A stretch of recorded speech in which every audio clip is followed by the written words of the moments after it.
My dear brothers and sisters in Christ Jesus, a very good morning and welcome to this morning blessing prayer. The word of God is from the book of Psalm, chapter 34, word 8. O taste and see that the Lord is good. Happy are those who take refuge in Him. Dear Lord, happy are those who take refuge in you. They will lack nothing. A healing novena to Saint Charbel Makhlouf.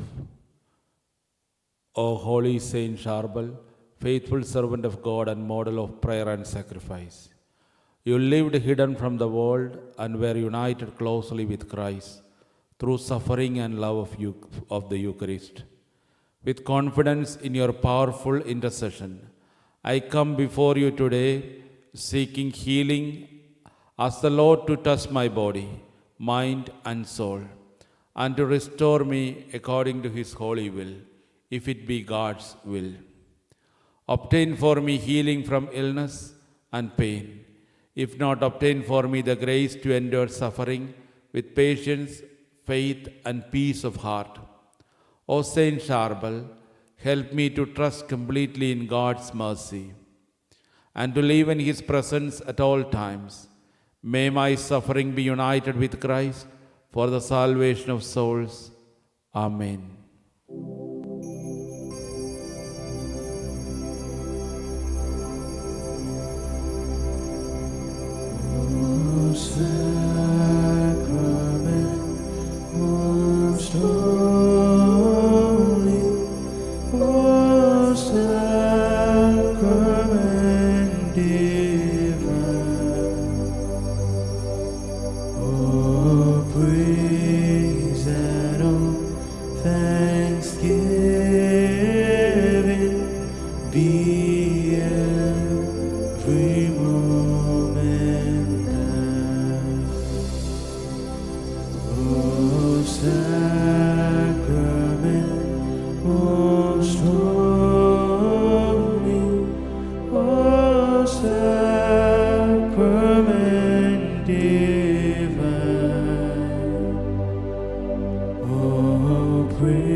Praise